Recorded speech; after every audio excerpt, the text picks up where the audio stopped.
दोस्तों पिछले 2-3 महीने से इंडियन स्टॉक मार्केट में लगातार गिरावट होते जा रहा है और एपीआई जो कि फॉरेन इंस्टीट्यूशन है वो हर एक महीने में भारी भरकम बिकवाली करते ही जा रहा है। और अभी तक देखा जाए कि फरवरी महीने में अभी तक 15 दिन हुआ 21,270 करोड़ का सेल और to be more specific 1.5 month में 1 लाख करोड़ का सेल। पिछले 2 महीने में एपीआई नेट इन्वेस्टमेंट देखा जाए तो नेगेटिव 78,000 मतलब सेल किए और फरवरी में अभी तक 21,000 की सेल। और ये जैन एंड फेब का 15 दिन मिला के देखा जाए 1 लाख करोड़ के आसपास मोरलेस सेल कर दिए। समझने की कोशिश करेंगे दोस्तों क्यों इतना बिकवाली हो रहा है, क्या रीजन है इसके पीछे और हमारा इंडियन स्टॉक मार्केट क्या और ज्यादा नीचे आ सकता है और गिरेगा, क्या करना चाहिए हमें अभी। क्योंकि देखिए यूट्यूब में आप अगर देखें वीडियो तो सब अभी बोलेगा ओवर वैल्यूड है। 26,000 जब था निफ्टी तब लोग चिल्ला रहे थे कि और बाय करो, बाय ऑन डिप करो क्योंकि मार्केट और ऊपर जाएगा, 30,000 जाएगा, 35,000 जाएगा। लेकिन दोस्तों मार्केट इस हिसाब से नहीं चलता है। आपको कुछ फैक्ट्स पता होना चाहिए कब क्या हो जाए। और कोविड के बाद अभी का जो क्रैश है ना, ये देखा जाए कि एक बीआर साइकिल शुरू हो गया है और जहां लगातार बिकवाली हो रहा है, कोविड जैसा सिचुएशन से भी बदतर होते जा रहा है और ये रियल फैक्ट्स के साथ नीचे गिर रहा है मार्केट।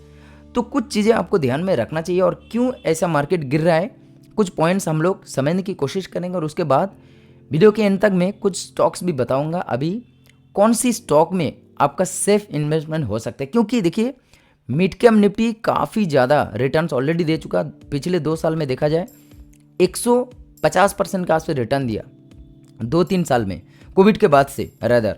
तो आप समझ सकते जो इसका CAGR अगर निकाला जाए लगभग 30 to 35% के आसपास CAGR निकल के आता है। और मिड कैप स्मॉल कैप में म्यूचुअल फंड में 20 to 22% के आसपास जो है CAGR में यानी एनुअली आपका कंपाउंडेड रिटर्न देता है, वो 30 to 35% अभी चल रहा है। समझ सकते इतना गिरावट के बाद तो अभी भी गिरावट हो सकता है, ठीक है, ये बात ध्यान में रखिएगा। तो अभी हम लोग समझते हैं कि कुछ पॉसिबल रीजन क्यों ऐसा हो रहा है लगातार इंडियन मार्केट में, ठीक है, इंक्लूडिंग आपका 2025 बजट एंड दिल्ली इलेक्शन को साथ लेकर हम लोग कुछ रीजन समझेंगे कि क्या ड्रिवन पॉइंट रहा। पहला तो देखिए दोस्तों ट्रम्प का जो इंटरनेशनल टैरिफ वॉर, आप सबको पता है कि मेक्सिको एंड कनाडा के ऊपर, देखिए मेक्सिको के ऊपर 25% एंड चाइना के ऊपर 10% और कनाडा के ऊपर भी 25% के आसपास जो है टैरिफ लगाया गया है। टैरिफ सिंपली टर्म में वही समझिए आप, मान लीजिए कोई कंपनी अमेरिका में बिजनेस करना चाहते हैं, मतलब एक्सपोर्ट करना चाहते हैं, अमेरिका उसके ऊपर टैरिफ लगाएंगे, ठीक है, मतलब एक तरह का टैक्स ले लेंगे, तो समझिए उनका प्रॉफिटेबिलिटी कम हो जाएगा। तो ये तो था आपका कनाडा, मेक्सिको, चाइना का खबर।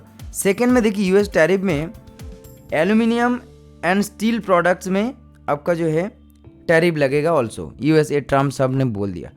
अब ये बड़ी दिक्कत है इंडियन मार्केट के लिए, क्यों पता है, एल्यूमिनियम एंड स्टील प्रोडक्शन में इंडिया भी काफ़ी आगे है और ये जो लगातार अदर्स कंट्री में टैरिफ लगेगा ना, यूएस डोमेस्टिक इंडस्ट्रीज के लिए वो कमाल का फ़ायदेमंद हो जाएगा। सेकेंड देखिए यहाँ पे FII ऑन सेलिंग स्प्रे, यहाँ पे मैं दिखा दिया आपको FII किस तरह का सेल करते ही जा रहा है लगातार। पिछले 2 महीने में 1 लाख करोड़ से भी ज़्यादा का मतलब इक्विटी मार्केट में सेलिंग करके निकल गया API। Q3 अर्निंग भी बताया जाए, ठीक है, इस बार तो Q3 का रिजल्ट था 2025 का FY25, लेकिन उतना खास हुआ नहीं है जो बड़े बड़े कंपनी से उम्मीद रखा के बैठा था मार्केट, लाइक रिलायंस हो गया, एशियन पेंट्स हो गया, आपका इन्फी हो गया, TCS हो गया, HDFC बैंक हो गया, ICICI बैंक हो गया, जितना भी सारे बड़े बड़े जायंट्स कंपनी है इन आवर कंट्री, वो Q3 का रिजल्ट का एक्सपेक्टेशन मीट नहीं कर पाई और इसीलिए कोई मार्केट का ड्रिवन पॉइंट नहीं मिला कि जहां से मार्केट को ऊपर ले जाए और FII को होल्ड करके रखे। यहाँ पे और एक इंपॉर्टेंट फंडामेंटल चीज़ मैं बताना चाहूँगा दोस्तों, देखिए इंडिया पास्ट 5 ईयर्स में अच्छा खासा परफॉर्मेंस दिखा है, जहां चाइना देखिएगा आप पास्ट 5 ईयर्स में 48 to 50% के आसपास क्रैश हो चुका था। अभी चाइनीज मार्केट ना पिछले 15 दिन में लगभग 16% के आसपास रॉकेट की तरह तेजी दिखाया। पिछले 6 मंथ में देखा जाए तो मोर देन 30% का जो है रिकवरी दे चुका, जो 50% के आसपास जो गिर चुका था ऑलरेडी लास्ट 5 ईयर्स में। क्या हो रहा है चाइना में, चाइना मार्केट में ना वो लोग 5 साल अगर पीछे चला जाए ना, इतना तेजी से काम करते हैं टेक्नोलॉजी के ऊपर, चाहे वो अपना डिफेंस सेक्टर के ऊपर हो, एडवांस AI टेक्नोलॉजीज के ऊपर हो। आप सुने ही होंगे दीपसिक एआई, अपना खुद का एआई भी वो लॉन्च कर दिए, जहाँ इंडिया अभी काम भी शुरू नहीं किया। ठीक है, इंडिया एआई तो बनाता होगा, लेकिन पर्टिकुलरली जो कॉम्पिटिटिव मार्केट में जैसे ओपन एआई है, चैट जीपीटी, उसके साथ साथ आपका मेटा है फेसबुक का, ठीक है, गूगल जेमिनाई है, इंडिया का ऐसा कोई स्पेसिफिक एआई इंजन नहीं बना है। तो डेफिनेटली मल्टीपल ट्रिगर पॉइंट है इंडियन मार्केट में ये क्रैश जो हो रहा है इसके पीछे, और चाइनीज़ मार्केट जैसे ऊपर जा रहा है, अभी इंडियन मार्केट नीचे आ रहा है, और ये कंटिन्यू रह सकता है दोस्तों। काफ़ी बड़ा स्टेप लेना पड़ेगा गवर्नमेंट के तरफ से, ठीक है, तभी जाके कुछ अच्छा मतलब पॉजिटिव ट्रेंड आ सकता है। और मार्केट का नियम ही है पॉजिटिव नेगेटिव, तो टेंशन करने की भी कोई बात नहीं है। लेकिन हाँ, इन्वेस्ट अभी कर सकते हैं, टॉप लेवल से 15% के आसपास करेक्ट हो चुका है इंडेक्स लेवल पे, और इंडिविजुअल स्टॉक तो 40% गिरावट है।